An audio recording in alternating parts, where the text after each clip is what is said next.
Well, first of all, thank you to talk with Brazil about backyard ultras. So this is a great day for us here in Brazil.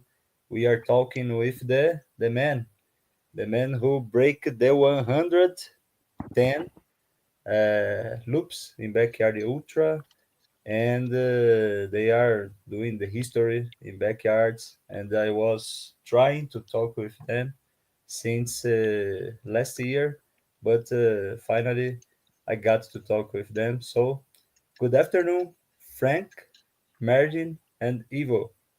Good Hi. afternoon. Thank you Hi, for having us. good Yeah. morning. Yes, good morning. Here, good morning. So to start our conversation, I will start from my right to the left. So I would like first, Frank, tell me more about your running career, running background. How did you start running, and when it was your first backyard ultra? I started running seriously in 2010 with a marathon, then stayed in the marathon business for about 7 years. Hmm. And then in 2018, a friend of mine introduced me to ultra or trail running. Hmm. And then 1 year later, I also started doing 100 milers, and that was together with Merijn and Ivo also back then, but I knew Merijn first. Hmm. And I think in 2020, that was my first backyard kind of experience. It was a race, a local race in the same format, but the distance was a bit less. Hmm. And back then already I knew I only wanted to win against one person, and it was Maren, but he never broke a world record at that time. So yeah, my goals were set, and I'm still busy trying to reach that goal. And since then, I did, I think, 5 or 6 backyards. Hmm. How many loops did you do in your first backyard? 29, because after 28, you get the special prize called the Slam title, which was, yeah, if you finish 4 races in 1 year. At the same organization. So that was the big accomplishment. And then I did one more for fun, and I think I already did that one in a beer suit. Mm-hmm. 29, 29 the first, and now 110. I think you never imagined that. No, not at that time. But at that time, I think I thought I could reach about 42, 43. That Hmm. was what I thought. Yeah. Okay, okay. Well, now I would like to hear about Merin, no? The name. Yes, Merijn. Yeah, but it's Merin. fine. Okay, okay. So, about your running background and your starting in backyard ultras. Well, my first ultra was in 2018, and I think I was running for 5 or 6 years before, maybe 4 or 5. Not so long distances, but in 2018, I did my first. It's like a backyard ultra. It's just not an official one. It's called another one by the dust. I think it's the same race that Frank was talking about, but not in the same year. Um, I did this backyard race and I did like 30 hours. So that was new for me. Before I did one race of 50 kilometers. That was more than a marathon distance. Like a month before, and then I got to the 30 hours were like around 190 kilometers, I think. So that was a surprise for me and everyone there. Um, and you can say from there it all went sideways. Uh, Mhm. so I started doing like trail races, 100-mile trail races. Um, I didn't do any other backyards until 2020. except for the another one by the dust race, which I did I think six times by now. And then in 2020 we had the first team world championship, which was a COVID edition actually. Um, and that was the backyard race where I could find out how far I really could go. I always wanted to know, but there were no actual official backyards in Belgium. And another one by the dust always finished like around 30 hours, something like that. So and then I did the 74 with Karel Sabbe, where Belgium became the first time team world champion. And then from there on, yeah, I did other trail races like the Spine race, Legends Trail, Swiss Peaks 2 months ago, and in between we had the backyard races, which became more popular. We did the World Team Championship 2 years ago again. We became second with Belgium, and of course, Ivo and me, we broke the 100 for the first time. So that's about it. From 2018 on, I started doing ultra races, not only backyards, but also trail races and a few 24-hour races on the road on a short circuit. Yeah, You forgot one thing, yeah, the Barkley marathons. yeah. I did go to Barkley in 2022. I think was my Barkley year. Yeah, I was lucky to get the opportunity to go there, which is a very special experience. Yeah, Really, in Barclay Marathon. yeah. Here in Brazil, a friend of mine went to Barclay Marathon this year, but Okay. as he was just he did just one loop, but Yeah, this we he ended up with 18 hours, but he got all the pace. okay. Yeah, Yes. no, I did 1.5 loops. So and then I got lost and I had to find my way back. So the first loop was around 11 hours. I was back out on the course, I think, after 11 hours and a half. So that's not much of a margin. So it was going to be tight for a second loop always, but then I got lost, and the only thing I could do was try to find my way back on my own, which I did. Was a really actually really good experience being out there without any technology and having to find your way back when you're lost. But yeah, I couldn't finish the Barkley. That's I'm too old and too slow for that. But And in there, it's very difficult. What Pedro told to me is it's insane. It's insane it to is, yeah, it's a great challenge. say the And it's minimum. good to go there even if you can't finish if you get the opportunity.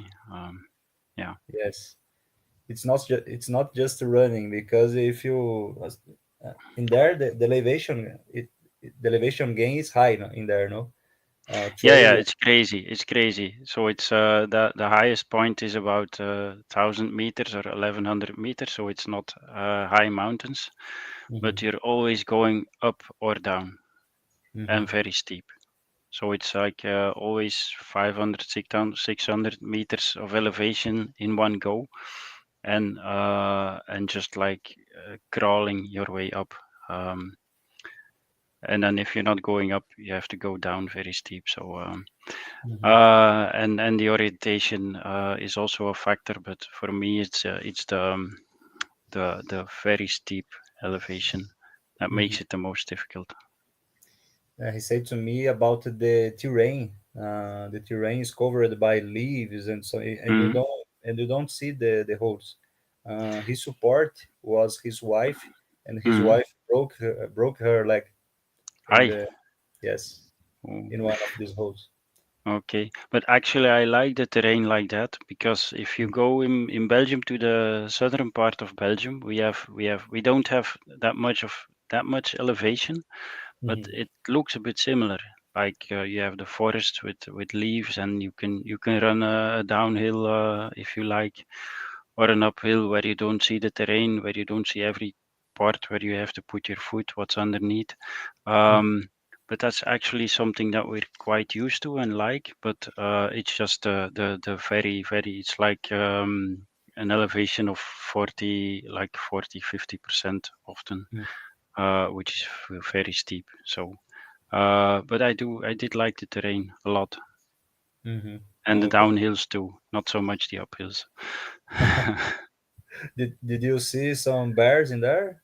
Because the people say that there are bears in the frozen lake. No, I don't think there's very rare that you see a bear over there. There could be, but then they're probably wandered off from somewhere else. So there should be snakes, but in the time of the race they don't come out. So yeah, no, that's and wild boar, but I didn't see any. But we have Okay. them. We have those over here too. So Okay. And you have plans to Gothenburg again? I'd like to go back one time. I was on the waiting list last year, but I'm not applying for next year because I have too many other plans. And if they will let me in after that, I will definitely try again in the future. But I don't know if they will let me in again. We'll have to see. Yes, yes. We never know when they will select again. That's In the true. yes. Okay, so now your time, Ivo. Hello. I started running in about 1999, and I worked my way up like Frank from 5K, 10, 15, half marathon, marathon, and then I did some small ultras, 50K, 60K, and then in 2016, somebody told me there was a new race in Belgium. It was Legends Trail. It was 250 kilometers, and I thought, okay, I'm going to try that. It's something new. So from 2016, I only did ultras from that moment on. I have found Purpose. my purpose in life. Yeah, is doing ultras. So then from the 250K, so that was a reasonably high number to start. Then I did lots of 100 milers, and my first backyard was the quarantine backyard that was organized in I think in the first months of 2020, when everybody was connected through YouTube and all that. And then you Did had you do the that one? I I didn't know. I I, did it. I wasn't connected on YouTube, but I ran. okay. I ran, I think, 12 hours or something. And then because every time when I came back, I had to look up the YouTube channel because they had to change a lot. Because every time somebody put on some music, the channel was closed, and everybody they had to reopen another channel. So I was getting tired of always looking for the right channel, and I stopped after 12 loops. But I thought it was it intrigued me. You had, for example, the living room guy who ran circles in his living room. You had the restaurant guy who ran circles in a deserted restaurant.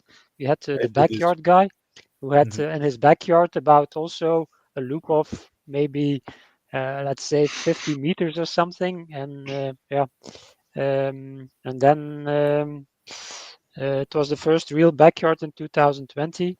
I think it's about something in the 30s of yards, 35 or 34, 36. I don't remember. and I had to stop because I had an injury. And that was one of the saddest moment in my life. Mhm. So I can imagine. yeah, Yeah. yeah, but it's kind of stupid to be sad about something like that. But I thought it was yeah, for me it was dramatic in my head. So then I did one in Germany to get selected to go to Bix in 2021. Hmm. So because I won that backyard in Germany, it was a silver ticket race at that moment. So I could go to Bix, but as Merijn also knows, we were all selected to go to Bix, but we couldn't enter the country because there was still the COVID regulation. You had to think had to be 14 days or something like that in Mexico and in Canada, and then you could cross the border. Um, and then we had 2022 when we broke the 100, and 2023 when we went to Bix, and 2024, yeah, where we had a new world record and we became world champion with our 15 members of our team. Hmm. And yeah, that's it. Small Mhm. resume. Ah, yes, yes. A very good resume. You said about it to be sad about an injury. This make me sad also. Yes. Yeah. But so normally, I'm somebody who accepts something very easily. But Hmm. for some reason, I don't know. I was yeah. It was like it was the end of the world for me. But it wasn't. Yeah. When you think about it, okay, you have an injury, you have yeah, and you have to quit a race. It's no big drama. But for me, it was yeah. It was something yeah. It uh, it felt very hard for me at that moment. Yes, You yes. didn't show very much. Yeah. I had, yeah. I'm not going, but I had, I left some tears there back in Castelli.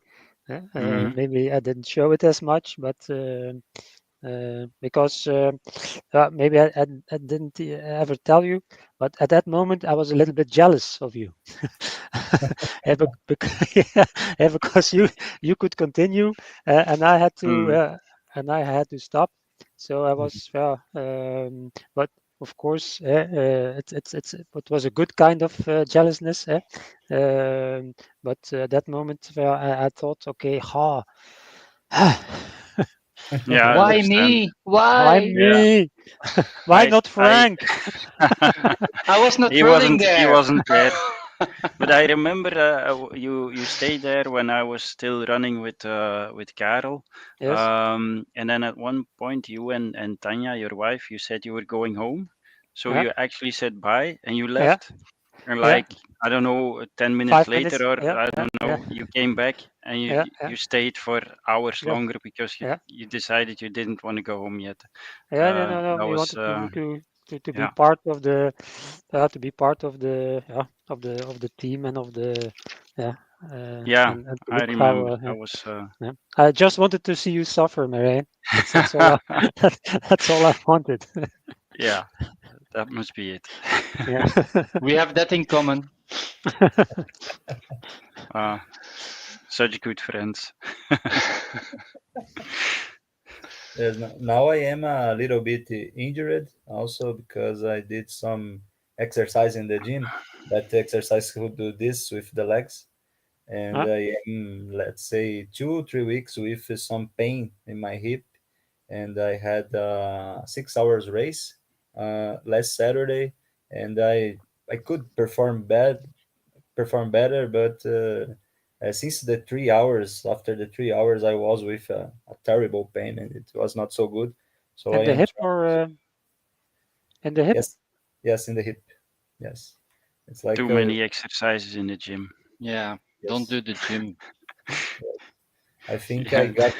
I got more weight than I should have in there. So now I am taking some medicines and pass some cream, and let's see if I can at least train. I will have a marathon next week, let's see. Mm. Well, and Ivo said about to run in the backyard in the pandemic situation.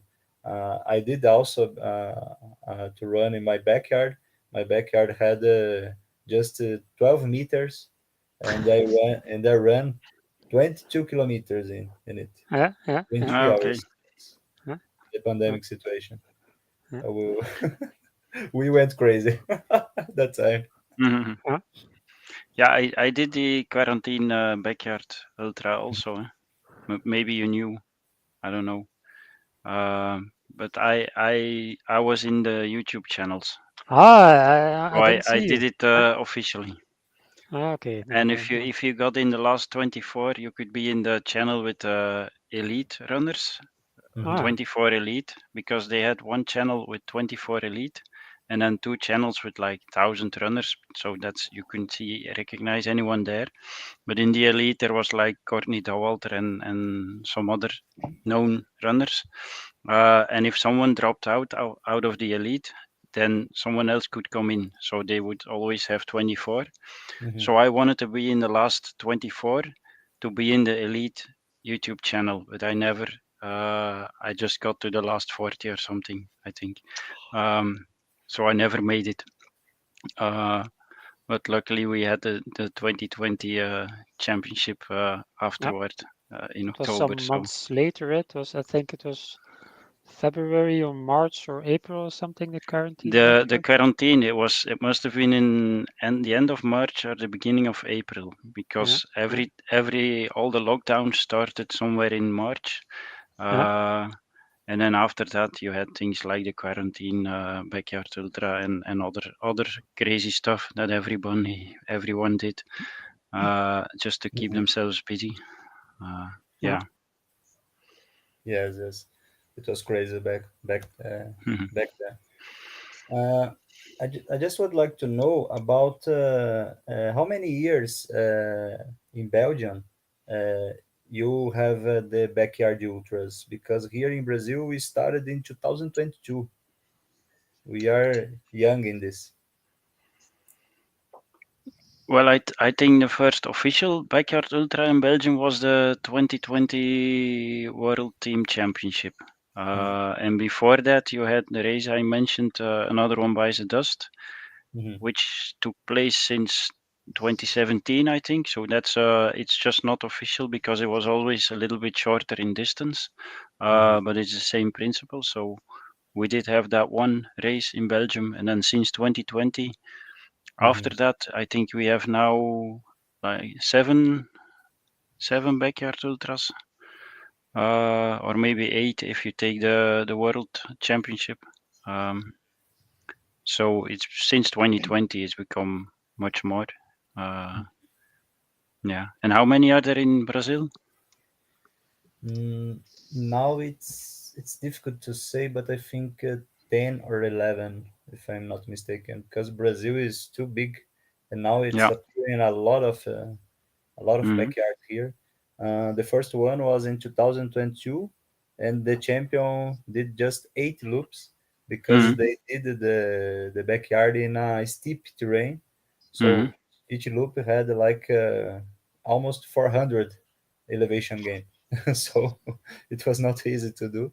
And now in the World Team Championship, we did 52. We are in 52, the maximum here in Brazil. That's nice. Hmm. Yes. And which place did Brazil end? I didn't. We ended 300, no, 30 or something like that, Hmm. if I'm not mistaken. Yes, Okay. as if I forgot now. The middle of the field. Yes, I will check here in what place we ended. But now here in Brazil, we are like becoming fan of backyard ultras. No. Hmm. Well, now I would like to know about the first time that you break the 100, Ivo Merijn. How was it? Did you imagine? Did you expect it to break this 100?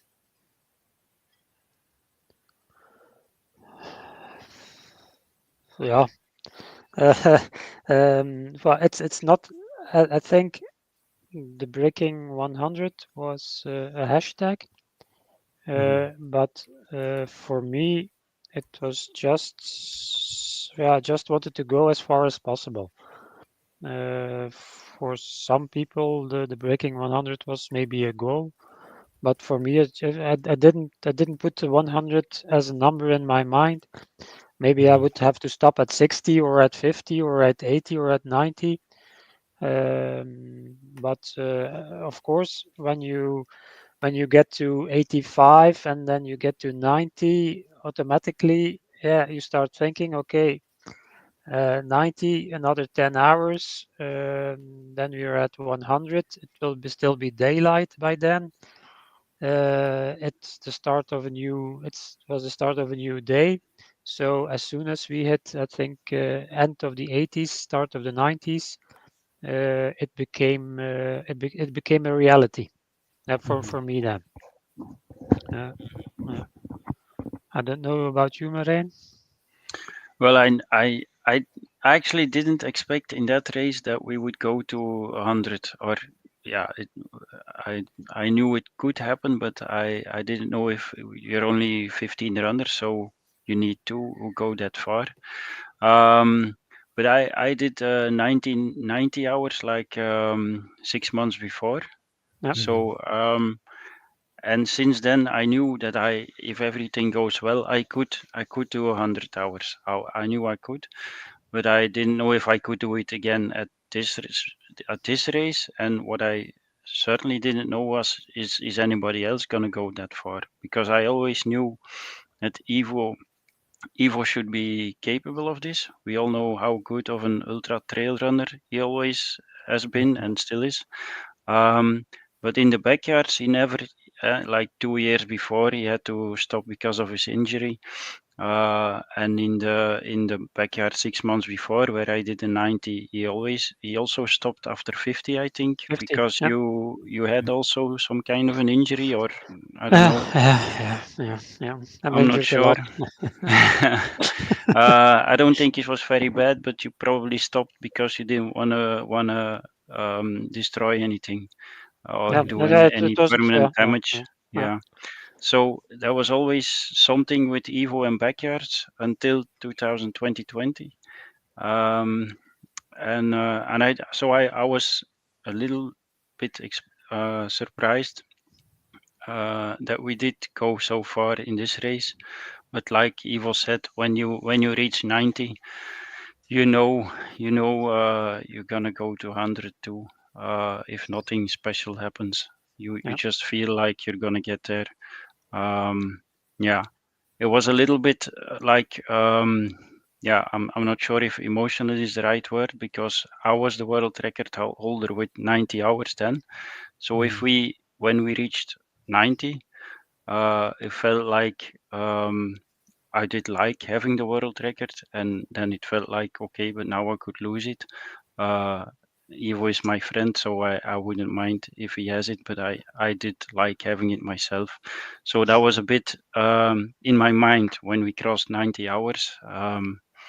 And yeah, after that we decided. I don't know, you know the story. We decided to go on after until 100, and we all also spoke about what will we do after 100, and we wanted to go on. Um, and we didn't plan stopping like we did in the end. But then we came in after doing the 100 loop. Um, and there was so many people there cheering us on, because it was just like the right time after work. It was the beginning of the evening, um, and it didn't feel the right thing anymore to go on, and just pretend like nothing happened and we didn't just break 100 for the first time. So uh, we did a 101 to decide what to do. I don't know how you remember it, Ivo. Well, it's the same thing, but Yeah. it was not only that there were lots of people, but there was fireworks. There they had a T-shirt with our heads on, breaking 100. Yeah, and everybody that was there were there not to see a race until the end. They were just there to celebrate the moment. And then, yeah, like you said, it didn't feel right to go on and to have a winner and a loser. So after careful deliberation, together with our crew, we decided we would end the story at 101. Yes, I remember back there. I did a video also about your achievement. I am looking here in the channel. Let me see if I find here the video. But what we commented here in Brazil uh, is that you understand about the backyard spirit, because here in Brazil we still don't understand fully about this backyard spirit, because we have some athletes that try to break other athletes, and in backyard you need to have a other person with you, running with you, and you can go far. But here in Brazil we have some athletes that don't have this spirit in mind, and this was what we commented in Brazil. They achieved the 100 and they stopped it together because one helping the other. So you understand the spirit of backyard ultras. Well, the spirit of backyard ultra is that you have a winner and a loser. Um, that's the original spirit. Yes. No, So an assist and a winner, not oh a yeah, an loser. assist. Well, yeah, Ah, you okay, yeah, call it a loser. yeah, Okay. yeah, yeah. So you have an Well, you have an assist and a winner. lucky Okay. that I didn't I finish don't like behind you then. Uh, um, but yeah, yeah. Sometimes extraordinary times. Yeah. Yeah, so I understand the original spirit, but and I think before our backyard in 2024, as Marijn as well as me, we I think we had in our mind to go to the end in 2024, but okay, circumstances, yeah. Yeah, you can call me circumstances, but you can also call me Frank the Tanker. Yeah, because Yeah. we didn't want to risk that Frank would beat us. Mhm. Uh, Mm. we yeah. Well, I think you have to make, if you talk about backyard spirit, you have to make, there's a big difference between The team, any individual backyard and the team event. And the Mhm. team, okay, there are like a few hundreds of backyards every year now, and they're becoming more and more. So, and there's only been 3 uh, team events until now. And the team event changes a little bit the nature of the backyard, because in a regular backyard, you're supposed to, it's not against the rules to stop together. There's just no winner, but you're supposed to go on until there's just one left. So everybody finds their limit. Uh, just the winner doesn't. And okay, when you're in the early stages, you can work together with people, you can help each other. But then when you're with only 2 or 3 left and you want to win, of course you may like your opponent, but you have to you there's like a little, you could call it mind games. Because if you just want to win, it doesn't actually matter how far you exactly go. Mhm. Um, there's gonna be a winner and an assist or a loser, or whatever. Um, Better. but if you want to break records, that's different. Then you have to go on as long as possible. Mhm. But then in the end, if you want to be the one that wins, you still have to break the spirit of the other one. Maybe he doesn't break physically. So that's something that you have in an individual backyard. If you want to win, that's what you do. But then we have the team championship, and that's, if you want to win it as a team, you do have to work together. You don't break the spirit of anybody else, because in a regular backyard you can be encouraged a little bit by people stopping because you may feel bad, but if you notice that other people are feeling even worse, can give you courage. But in the team championship, you don't want that. You want your friends, your teammates to go as far as they possibly can, and that's actually something um, that's not in the spirit of the original backyard.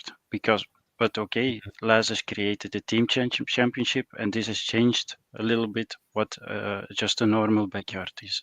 Yeah. And I think we realized that in Belgium more because we were so lucky to win it twice and be second once, and be the last one standing individually every time. So that's why we notice there's no need in, like when Frank and Ivo and me stopped now, and Ivo and me 2 years ago. There's no need to fight each other in the end because it was a team effort, and it was an individual one, as opposed to another backyard. Yeah. And also Les understands it now. So he told in a message that the Belgians explained him something about the team championship, and that was nice to read, of course. It was a really beautiful message. Yeah. Yeah. Yeah. Yes. And I suppose if he would want the team championship, championship to be more in line with the regular backyard, he should change it. But he doesn't have to, because I like the concept very much of the team championships. But it's the way it turned out. It's not the same as just a regular backyard. I Yeah, feel. and also when you are with your country second or third or fifth, then you don't gonna stop together, because then you're still trying to improve your country score. So it's only when you are like trying to beat the world record or something like that that you can pull off these kind of crazy things. Yeah, and also if you are like in Brazil, the winner gets to go to bigs. So you have to be the winner in the end in your country if you want to go to Tennessee next year. As it is, if we go over 100, there's no winner, there's no Belgian champion. So officially we don't have anyone going from the winner list, but of course we're gonna be there from the at-large list. In all the other countries, if you want to go to bigs in Tennessee, you do have to win. But we never been in that situation. One day we will know how it's like. Yes, but to be honest, I like what you did the most, because Thank you.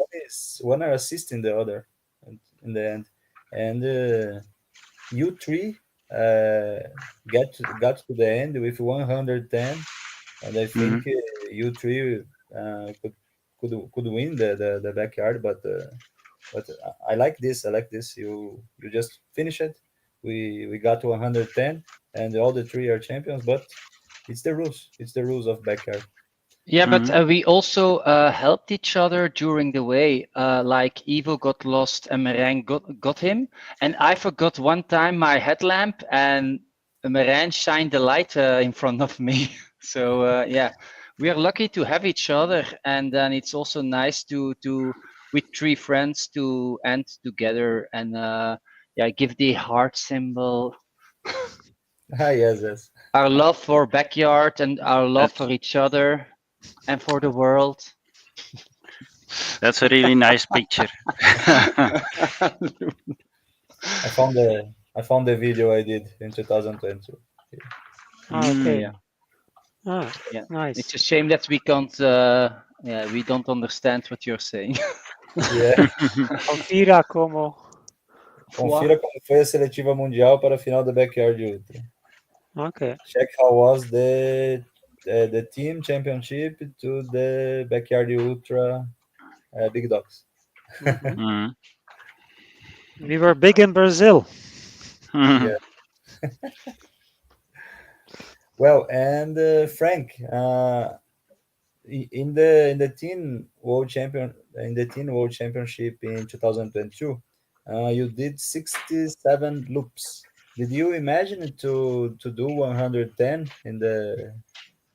Um, Back then, I was already talking a lot with Merijn, and I believe for myself that I could go far. But in that backyard, I learned something about my emotions and my motivation. So I was not experienced enough. I was prepared to go physically very far, but at the end, I felt bored and alone. And I am somebody that likes to have a lot of fun around me. Mhm. And those guys, they were not fun back then. They were faster than me, and I felt alone. And that was the reason I stopped. It was not because I was totally exhausted, but Mhm. I stopped because I had no fun anymore, and I couldn't see the real competition between the countries. That was not so visible for me at that time in my headspace. That's also the reason why I asked the organizer to have something so that I can recognize where are we at what stage in the whole race, in the beginning, in the middle, in the end. And they had a big screen, and there was so good an overview that it really helped me.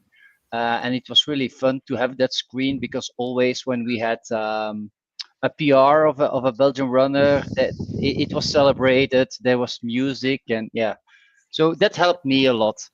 So I had to learn still some things, and I was always about 1 or 2 years behind what Merijn and Ivo were doing. Mhm. So we became more fun this year than 2 years Yes, ago. but you were more fun Ah, because back then you were in your own head most of the time. And now you were also concerned about the slower runners. And when there was a problem, you went there. And that was not the case 2 years ago. No, there was a mentality change. Yeah, Yeah, yeah, I that's had to you're teach right you about that. that. Yep. Thank you, Frank. thank you, No, no, Frank. that's not true. We all did. We all did. The whole team Ye- was more a team than 2 years ago, I Yeah. think. And also the organization behind us, they also supported us even better than before.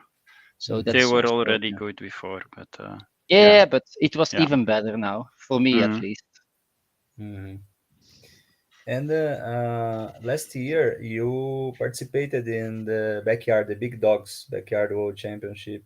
How was the experience for you, starting with Frank?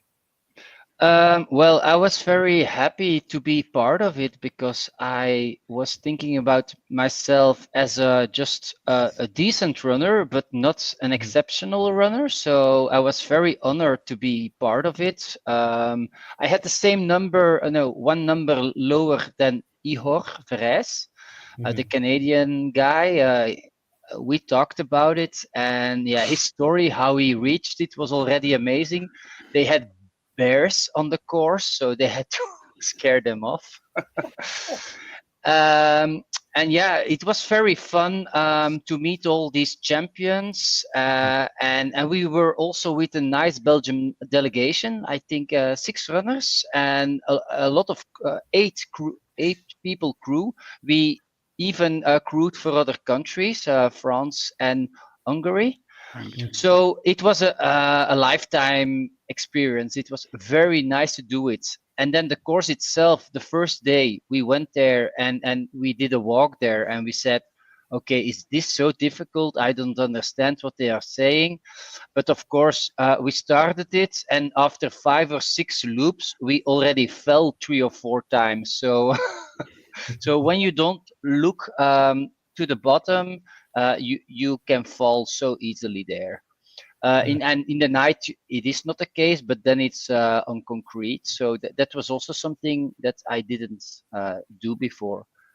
And then the race went on, and night 4, it was the first time I got there.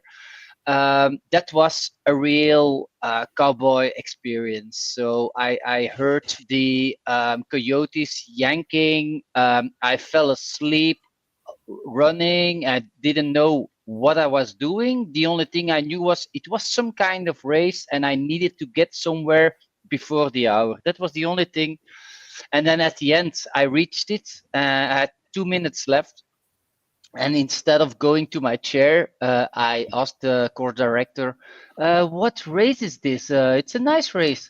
And then my crew found me, took me in a chair. And since then, I think I run 11 or 12 more loops, but they always had to pull me out of my chair and drop me in the corral. So it was very hard physically, but in my mind, everything went perfect.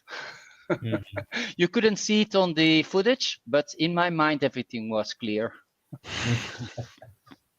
97 loops you did in there. Yeah. I was very glad with that. Of course, I wanted to go 100 or more, but it was what was possible at that time. So it was a bit more.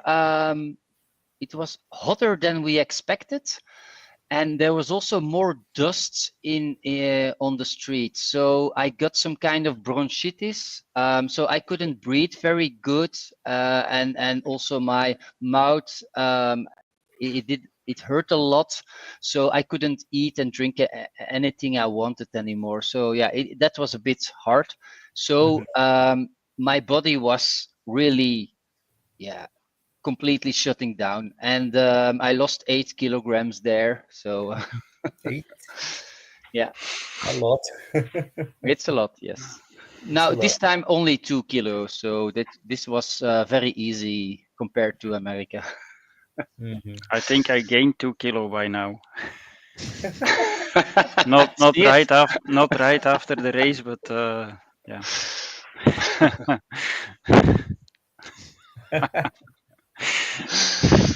And how about you, Maren? How was in there in Big Dogs? Well, I don't know if I have interesting stories like Frank, but yeah, I got to 100. It was actually a very good experience being there. I wanted to be there since I think I know the race since 2017 or 18 from Facebook, but that was before the World Team Championships and all that. So you always see the images of people in the starting corral over there, and I remember watching Maggie Gutterell win. So I was inspired by that, but we didn't have any backyards in Belgium. So there was not a real possibility to go there until the championships in 2020. Then it became an actual possibility. We didn't got there, as Ivo said, in 2021. We were allowed to, we were qualified, but we couldn't fly there. And then so being there last year was actually something I really wanted to do. I think I was very good prepared. I did have more trouble with jet lag than I expected. So it was I think this was the race where I needed my experience from all the other types of ultras, backyards and trails and everything that I did before, where I needed it the most. So I used every bit of experience I had. I think I was physically well prepared, but I did have like the second night was like the most difficult night, the most difficult second night in the backyard I've ever experienced because of sleep deprivation, which usually in the second night doesn't bother me too much. So I had to figure out what am I gonna do the next nights, the third night, the fourth night, and I managed to get through those nights too. So I feel very good about that. But I did when we came to 100. I think I just timed out in loop 101. It was during the day. It was just too hot, and the course was just a little bit too difficult. But that was the stage where we were only. I think we got with 8 people to 100, and then No, 7. yeah, I stopped. Yeah. No, John Null stopped one loop after me. Yeah. So we were getting in the stage where a few loops after I quit, all the Japanese guy also stopped. Phil Gore stopped. So like two loops later, there were only 3 people left, and that's the stage where I like to be in an individual backyard where it changes a little bit. The game changes. You have to be the one that yeah, that's just a little bit better in not stopping and maybe playing like a mind game, or just don't show that you're hurting too. And I was just mentally preparing for that stage, and then I timed out, which was a little bit of a disappointment. But as an overall experience, it was very good. Just I did want to get a little further, so I'd like to go back. 100 is not so bad, Marijn. I'm really happy with 100. It was it was like more of a coincidence that I did 100 and not 99. Could easily have been 99 instead of 100, but that's it sounds better. Yeah. The terrain in there is more difficult than in Belgium. The terrain. It's actually, it's like Frank said, it's not that difficult.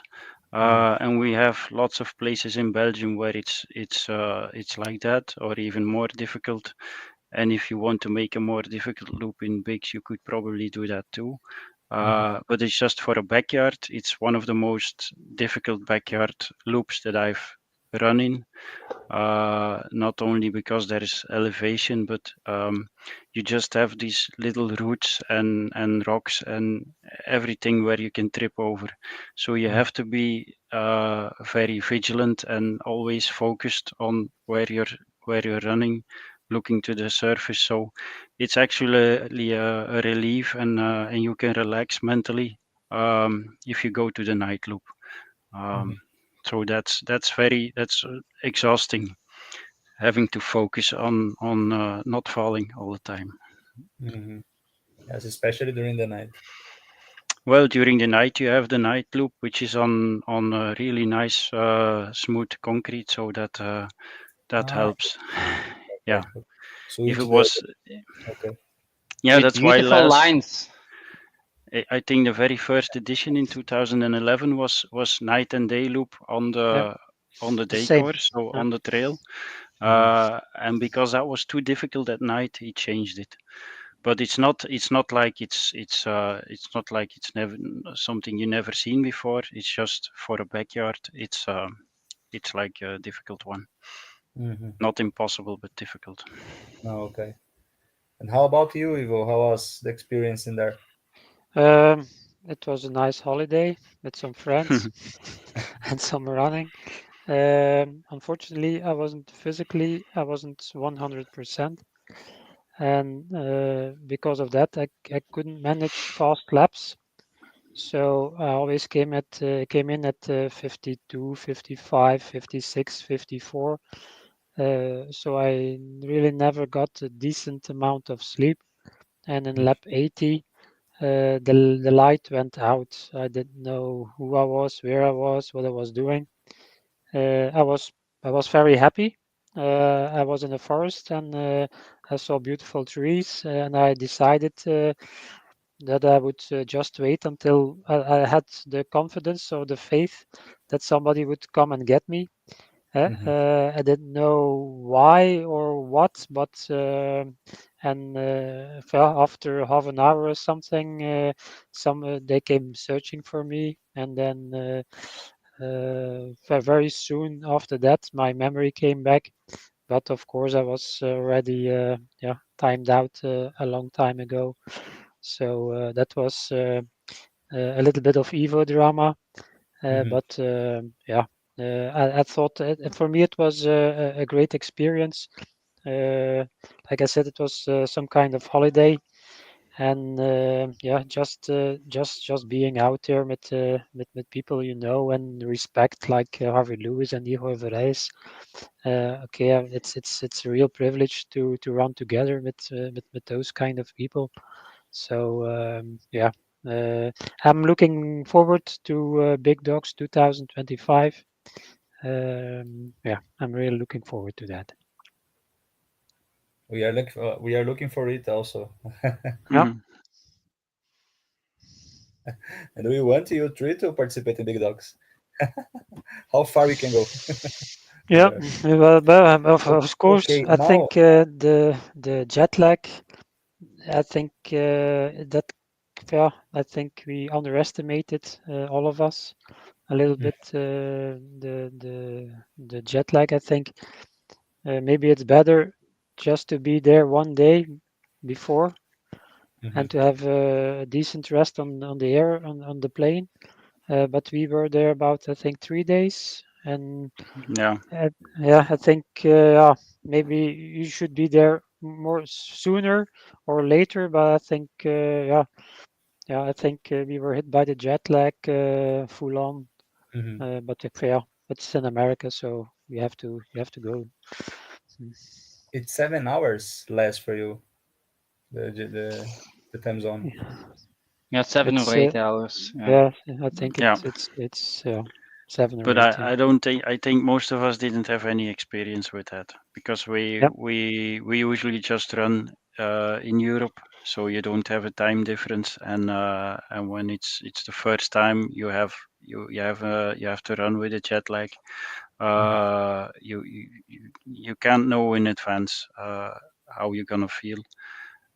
So I think we have to take this in account next year Yep. and see how we cope with it. Maybe the experience from last year will make it easier or will make us make better decisions. I don't know. mhm. Um, yeah, Yes, this jet lag is a point to have a good performance in there, because of the night. You need to pass, let's say, 4 or 5 nights without sleeping. So if you pass one more night without sleep, it's very difficult to Yeah, it's compete. not without sleep, but yeah, less sleep than you're used to. Normally, Yes. when you start a backyard, it's best to sleep well up front, and yeah, it's a full buffer of sleep that you then can take into account. And this we started a bit tired, so yeah, but of course after 3 days, normally you should have already slept a bit in the night or so to make up for that. And Maran did in night two. I think Ivo, the sleeping was okay, in Big Dogs once you were used to running again. Hmm. But apparently not enough sleep, so Yeah, I will. yeah. That's true. But I'll do that I, better next time. I think that the hardest part was that it was a bit hotter than expected. That was Also, not yeah, what I was yeah, thinking about. yeah. So the mm, elevations together with the sun, yeah, that yeah. took a lot of my energy. I think it's like that most of the time. That time of year, it can be Okay, yeah. quite hot. Yeah. Well, now my two curiosities about the 110 achievement of you. Uh, how did you deal with the sleep deprivation? How was for you in the 110 loops? The night one, night two, night three, night four, because it's something difficult for me to understand, because I did an ultramarathon on September, and in the second night I fall asleep 4 times during the night. I was running and running like a zombie, and how did you deal with the night three, the night four? This is insane for me. This is insane. You don't feel sleep? I think this is also very personal. Some people can handle it easy, others have minor issues, and others have, yeah, real problems. I think it's something I was born with, that I don't need too much sleep, but during normal weeks, I sleep about 7 hours a night on average. But during these events, we can do with a lot less.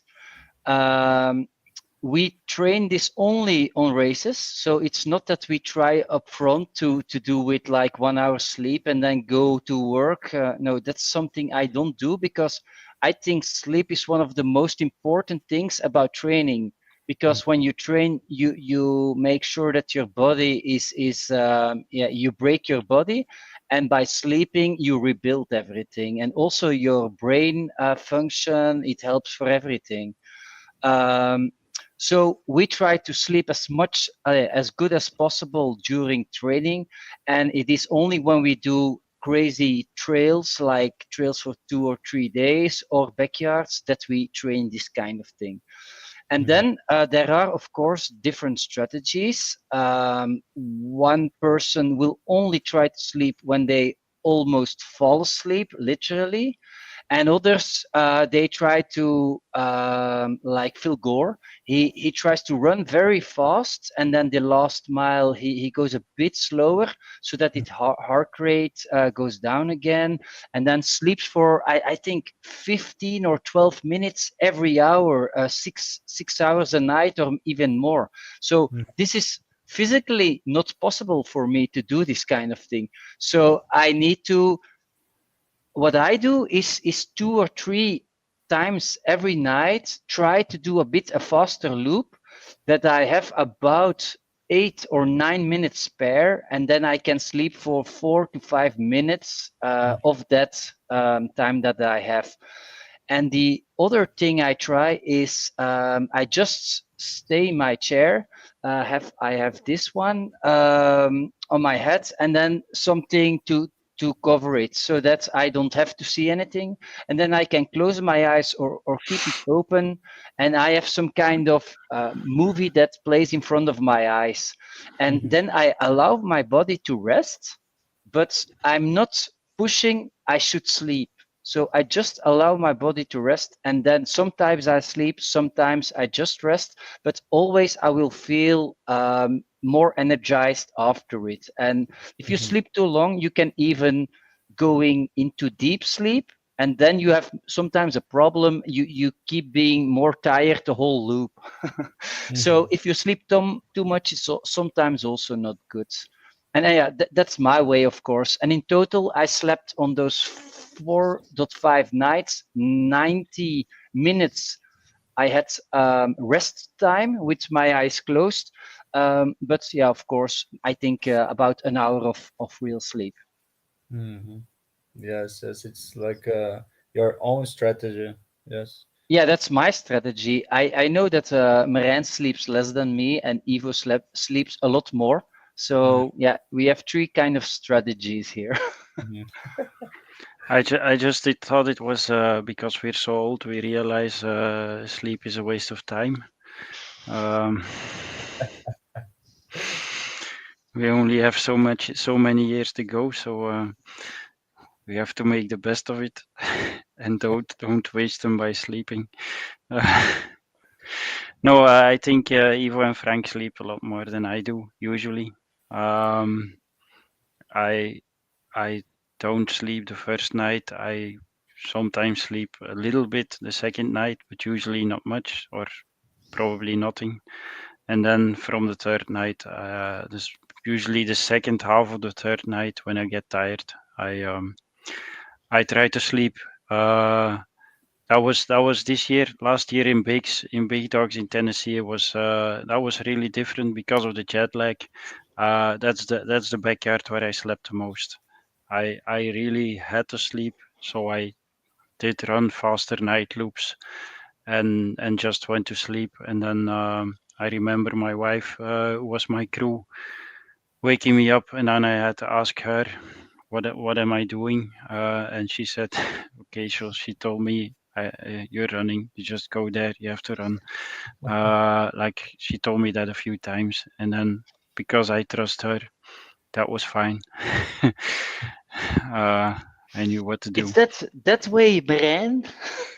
Yeah, that's what I had to tell you. I know. No, but Pipke told me a few times when I was still waking up, lying in my chair, and I asked her, "What am I doing?" Okay, she told me, and then I instantly knew, but I knew I had to ask first. But this year, with the 110 loops, I slept second half of the third and fourth night. I think I didn't sleep in the fifth night because we were going to 110 and we were always staying together, and there was not much time to sleep, and yeah, we were going to stop, so I didn't feel. I felt tired a few times on the loop, but not so much during the intervals. So yeah, my sleep tactics is try to sleep when I feel it's necessary. There's no real upfront tactic, and I don't sleep during the day because when it's daylight I don't get tired. I feel that's only during the night. I think that's not for everyone, but for most people it's like that. When it's dark, you get tired. When it's light, it's better. So yeah. And about you, Ivo? Well, I try to sleep when I'm tired, like Marijn says, but I start closing my eyes from night one, and it's my belief that even if you close your eyes for 2 minutes, when when everything is black and your mind goes to rest a little bit, okay, you don't sleep, but everything quiets down, and I think that's also beneficiary. And then from night two, I start real sleep, but I only sleep maybe 2 or 3 or 4 minutes at one time, because I feel I'm more revived and more relaxed when I sleep those short periods of time than when I sleep 10 minutes or 12 minutes or 15 minutes. So I try to sleep maybe, let's say, 5 or 6 times for 2 or 3, 4 minutes. And when you get into that kind of routine, it's really you sit in your chair, you put something in front of your eyes, and the lights out, and then the only thing that you hear next is the tree sounds, is the tree bell whistle signals that there are 3 minutes left, and then I wake up, and I eat something, I drink something, and it's time to go out of the door. So you've got to get in that kind of routine, and sometimes I come in, I close my eyes, and after 10 or 20 seconds I realize, okay, it's not going to work, and then I don't get stressed out because I can't sleep. I just keep my eyes closed, or I just get up and drink something, eat something, do something else. I think it's also important not to stress too much because you cannot sleep. It's more important just to relax and take the sleep as it comes or doesn't come. Yeah, the thing about the stress is really important. If you think you need to sleep, then you have more stress. So that's one Yeah. thing and also I experienced also, I tried to do a fast one, and I think I run 42 minutes that night. And because I was running so hard, my heartbeat was up, and I went in my chair, and I felt my heart still beating. So it was not a success for sleeping. So if you try to do faster loops for that, make sure that you walk in the last, I don't know, kilometer or 500 meters. That will help you a lot more than what I tried first. But running fast is a success, not a success for sleeping, but well, it is a success for staying awake. You can It keep is. yourself awake by running faster than you would normally. Yeah, there But are other things that I can could say recommend. maybe, yeah, recommend, like 3 hours of raining. It also helps. So if you Yeah, can pull that off. And did you try some caffeine or energetics to keep awake yeah. I or no? think we all take some caffeine, like chewing gum or Mm. pills or coffee or whatever. Cola. Some one of us more than the other, but yeah. But that's what you have to figure out. Do I want to take the caffeine or do I want to try to sleep? Mm. Um, or even I feel like you could take caffeine and still close your eyes for a few minutes if you want and doze off. Um, if you took a lot of caffeine, it's gonna be a little more difficult. But yeah, everything to get you through the night. It's about sleep-wise. It's about surviving the night. Yeah, Yeah. if Also, it's I think I did a good job about my caffeine intake and sleep, except the last night because we were running a bit slower together. I didn't have my extra small naps, and suddenly even we broke hundreds, and at lap 105 I fell asleep running again, but I was lucky that it was not far from the end, and I heard the crowd calling my name, uh, and it was some weird dream that was taking very long, and I didn't want to have that dream, and I wanted to wake up, and then I woke up and I saw at the bottom that my feet were moving, and then suddenly I realized, shit, I'm still in the backyard, and then I made it again, and yeah, I was lucky, but I think I only had 2 minutes left also that time, and I was asking my crew, yeah, is this already happened? Did this already happen? No, no, it was the first time. Oh, okay, okay. And he gave me a lot of caffeine, and the next loop I was still a bit confused, but then he gave me another shot, and the last three loops were, yeah, easy. Not I didn't have any issues Mhm. anymore. So yeah, it's always tricky. Even if you think you have everything in control, suddenly 1 hour later you can go zombie. Yes. mm, yeah, you can do a little bit of sleepwalking too. Like close your eyes when the road is smooth uh, and straight. You can close your eyes and go like this a little bit. You can't do that for very long, but just switch off just a little bit. It does help. But at Mhm. Big Dogs, it's difficult because there were like big holes next to the road. Yeah.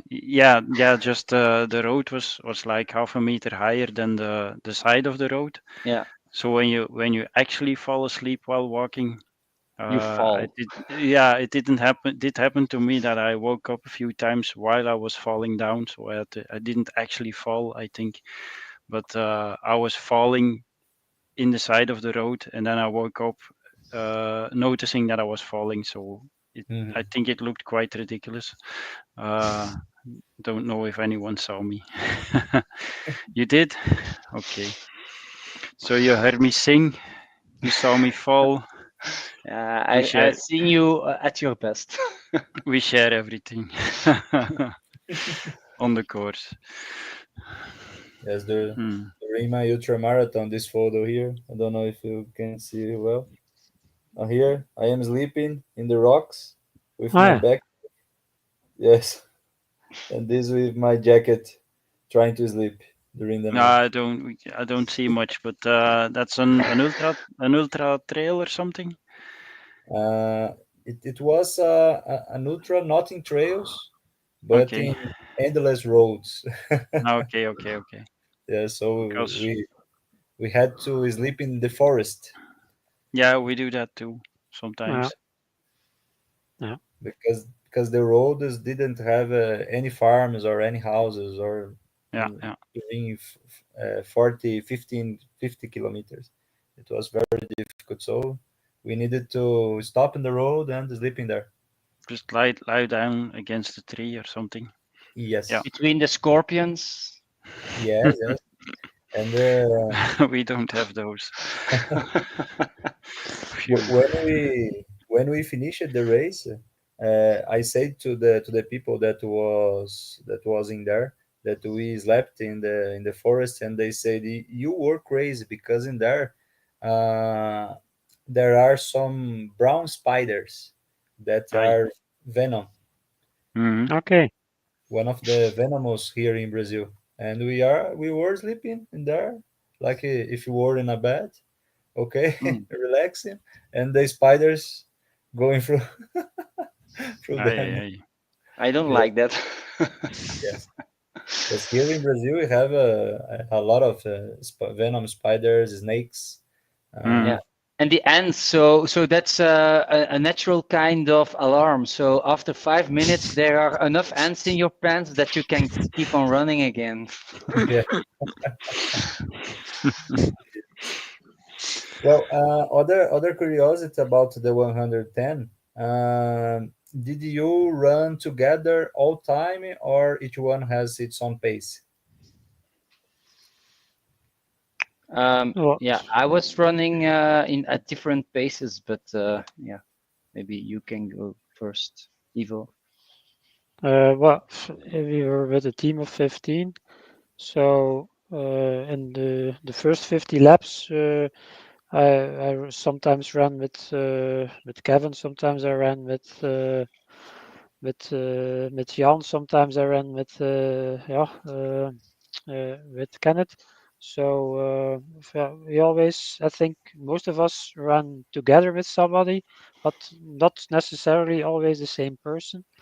Mhm. And then when the crowd got smaller, so when we were fewer runners, I think I still ran my most laps with somebody, but not always the same person. And then I think we ran some solo laps Mhm. after Kenneth stopped.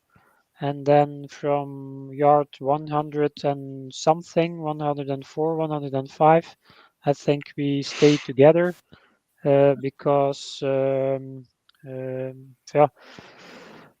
Sleep. because of sleep deprivation. So we thought it was wiser to stick together to get to the 108 together instead of losing somebody because he fell asleep. Yeah, but we didn't really talk about that. We just, I think we the three of us came to the same conclusion. If Mhm. we wanted to break the world record, we had to kind of work together instead of work against each other. Yeah, that's what that's the image that I got. But don't know if that's the same of Frank and Rain. Yes, I agree. I think I did some loops with you before 100, but not so much. And then from 100, we did a lot of talking. Mhm. You with yourself and I with you. And we heard Merijn singing in the night. Also, with Merijn, I know already a lot of him because we have a running club together in Belgium. And every week we run together. So we know already a lot from each other. So we don't have to talk during the backyard too much. But of course, we talk about what happened and when we helped somebody, what we did for them and stuff like that. So we had some nice conversations still at the end. And with Ivo, we talked about our shared hallucinations, the dinos that we saw, the dragons, the witches. There was something, yeah, I don't know, chopping us away in Ivo's eyes. I heard on another Yep, podcast. Yeah. that was a giant beak. That was going for your heads, and I thought it was very nice. Yeah, so I Two almost opponents lost my less. head. Yeah, so I think it was a very fun backyard because we were such a great team. There was a lot of we knew each other all already up front a bit. We did some team building, and I think we cared also a lot for each other. So if there was a problem, we stayed with them and tried to wake them up or give them some extra motivation to do this lap and eat something so that they could have more energy. So yeah, there was a lot to talk about. as I can imagine. Yeah, but we did that. As Frank said, we tried to help each other, but it's not that when we were with 15, we didn't run every loop with 15 together. You have to, the first thing you have to do to run a good backyard is take care of yourself very well. That's the best thing you can do for the team also. So you have to take your own pace, and just running with somebody that's slower or faster than you all the time is not gonna get you the best result. Of course, when you're trying to help someone, you can do a slower loop, but if you do have to do a lot of slower loops than you're used to, or a lot of faster loops, that wouldn't work. So that's like Ivo said, sometimes you end up running a few loops with somebody that has your pace. Sometimes in the beginning you see somebody struggling, so you try to stay with him or see if you can help. And then the rest of the time, you just, when everybody's okay, you take care of yourself and just take your own pace. So that's what we did very well, I think.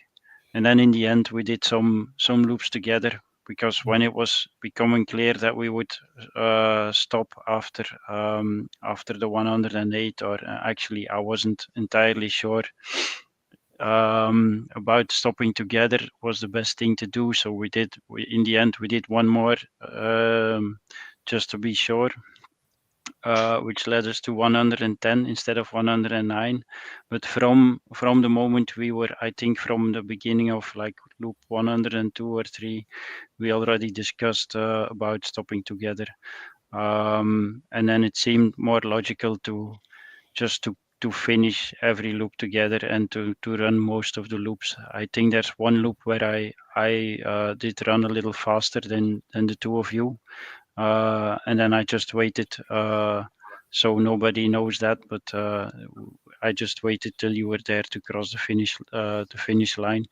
But we did do most of the last 5 or 6 loops together, um, which was nice. It's a nice thing to share. Mhm. Yeah. It was more like a dream sometimes for me. Mhm. Yeah, I know. Yeah.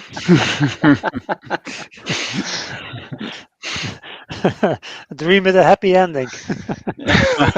Aye, aye. A dream came true.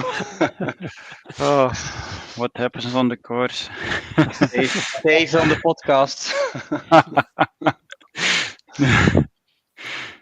Well, so last question for you. When you finished the 110 loops, did you feel that you can go further the 110?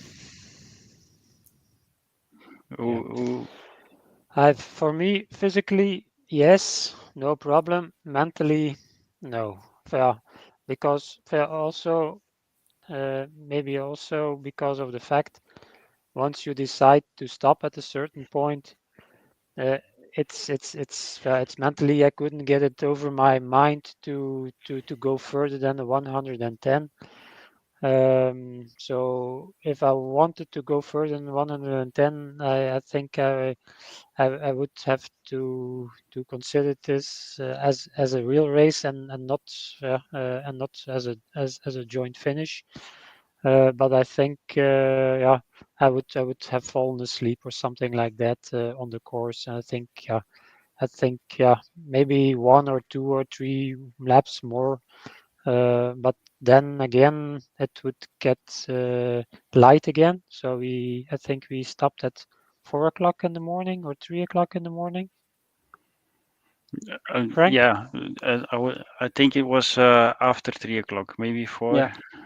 Was it Yeah, 4 o'clock so in the morning? it would be a few hours until daylight, but not so Yeah, long. no. We stopped at an even hour because it was an even number. Okay, And we so start. it's yeah, that's 4 o'clock in the morning. Then 3 hours later, it starts getting light again.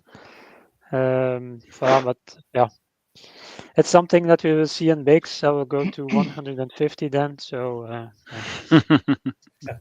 150. We'll have to Yeah, because me Marijn will too. go to Sorry. 149, Yeah. and Frank also 149. So I will have to go to 150. No, I'm getting used to finish for you from Bix. No, it doesn't. It's a bad habit. Really doesn't matter. It depends on the race, and I think we did it now already a few times, getting very far. And you never can say I will be the one that Yeah. goes to 111 or 120 or 100. It really depends on how the race is going. You need not to have a good day. You need to have a good week. So also your preparation needs to be perfect, and your mindset needs to be very good, not only upfront but also during the race, during every hour. One bad hour and you're toast. And I think I'm very lucky to have such good friends, and that I'm living in Belgium. We have so good community around running and backyard running, and also the people from Belgium, they came and visited us, and they were applauding to even in the middle of the night, and that really helped me. So it gave us extra energy to do great things, of course. And maybe in 2 years we try to do it again, and we don't know what will happen then. I think the other countries will also big up their game and make small adjustments, that they are with more runners that do well, so that the numbers will increase everywhere. Because there's one thing I learned, and it is backyard running is not only physical, it is also about a skill set that you build up, and experience. So the more experience you have in it, the further you can go. It's not that everybody can go so 80 or 90, but there are a lot of people that have it within them, and it's only a matter of breaking those limiting beliefs, that they can say, okay, I am someone that can do this kind of things. If you believe it, you start training a bit differently, you start thinking a bit different, and at the end, you can do the best with your body at that moment. So good luck, everybody. Mm. Yeah, yeah. I think I could have gone. It's like Ivo said. I could have gone until daylight, and I always feel like when it gets daylight, you can go until the evening again. Of course, last year in Bigs that wasn't the case, but that's because of the difficult course. So I'm not sure. Okay, you were joking about Bigs next year, but I'm not sure if how possible it will be to go over 100 and maybe 110 again in Bigs. I will definitely try, but that's more difficult than add another course that's a little easier. So And the this weather. time, yeah, if it's hot, it's definitely more difficult. So this year, when you would have asked me at the finish after the 110 hours, my confidence about how far can I go was, it was even higher than it is now today. I still feel confident, but if you would have asked me then, I would have told you I could have gone until 120 or something like that. Just 120 and a little bit would have brought us to the next evening. And it just felt, you can never know, of course, but it felt like that was possible. It didn't feel like that 2 years ago for me, but you never know. But this one felt like it was probably the best backyard for me in how everything should go, what I should eat, how I should be capable of eating what I want to eat and drink, and just don't feel too tired at night, and all that just worked out really as it should, as I feel like it can. And I did feel like I can do it again. We don't know. Maybe this was the last time I did 100 or more. But at that time, it did feel like give me a course that suits me, and a good organization or a good crew, and a good preparation, and I can do it again. And yeah, so we'll see if it happens again. But, Mhm. And did you take how long to recover after this 110? um, yeah, physically, just like a week later, you feel like all the pain in your legs is more or less gone. And sleep wise, it's a bit difficult to say when you're entirely recovered. You need to sleep a little bit more, but it's not like you're sleeping 15 hours every day for a week. That's not possible.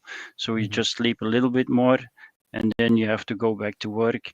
And then, yeah, in a regular day where you have to work and have other stuff to do, sometimes you don't sleep. You just sleep a little bit too little. And if I do that, just until last week, I did feel it more. Uh, like this week, I didn't sleep as much as I should have most nights, um, and it felt okay. So I think I'm recovered by now. Uh, I'm just not running a lot because it's not necessary at the moment. But I could if I wanted to. And how about you, Frank, Ivo, the recovery? Um, after Bix, it took me more than 4 weeks to recover. I think 4 to 5 weeks. I was really in a bad shape. And this year, it's now 3 weeks later. I trust my watch there. I look to HRV and stuff like that. Also the rest heart rate in the night, and that's only now recovered. So I think even the last night was still above 50, that's not good for me. But I had already 2 or 3 nights under 50. So I think Mhm. from this week I will be officially recovered. I'm already running for almost 2 weeks, but the running goes without any pain. I just feel tired a bit earlier than before. So now I can start the new trainings, the normal working load that I had before. I can start from next week. So yeah, Yeah, for that's me it's the same it. as Yeah. Frank. My legs are okay, my mind is okay. I go running, I go biking, but my watch says the same thing as Frank, that that my heart rate is too high, and my sleep quality isn't enough, and things like that. But same thing also as Frank. It's from this week on, and certainly the last 2 3 days that everything tends to go to normal. It's not 100% normal again, but it's I think by the start of the next week, my watch will say, "Go for it, Evo." Mhm. Okay, so my friends, now 1 hour and 33 minutes the interview, and I would Mhm. like to thank you a lot for this conversation. With pleasure. Yeah. Thank you for having us and for listening to us. It's not always easy with Frank in the house. Sorry, Ivo, sorry. We here in Brazil we are just starting in backyard ultras. We had the 52 loops this year, and you with 110. You of course uh,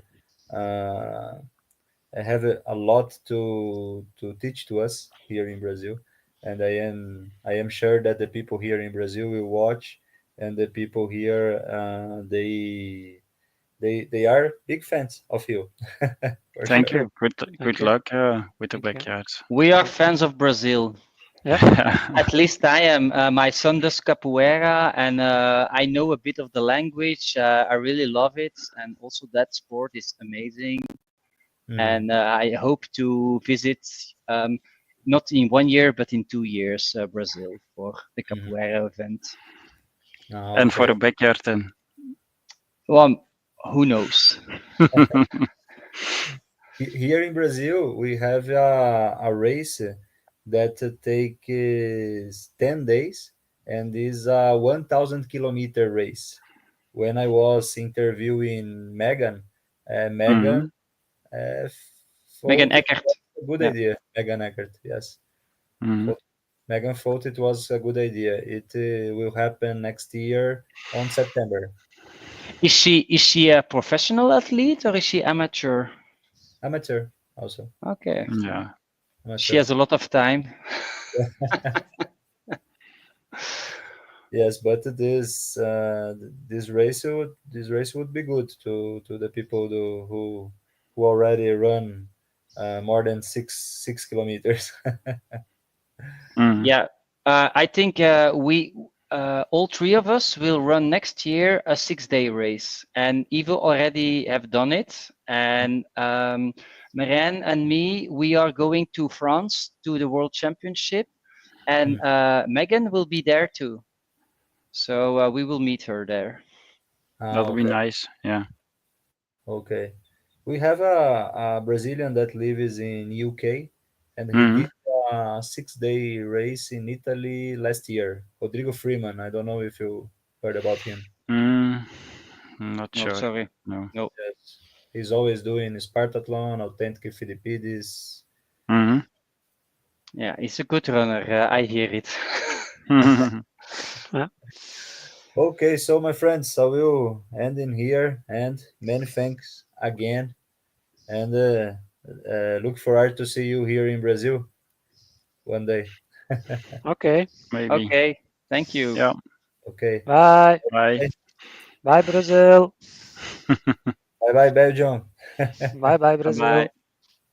Obrigado. Muito obrigado a vocês.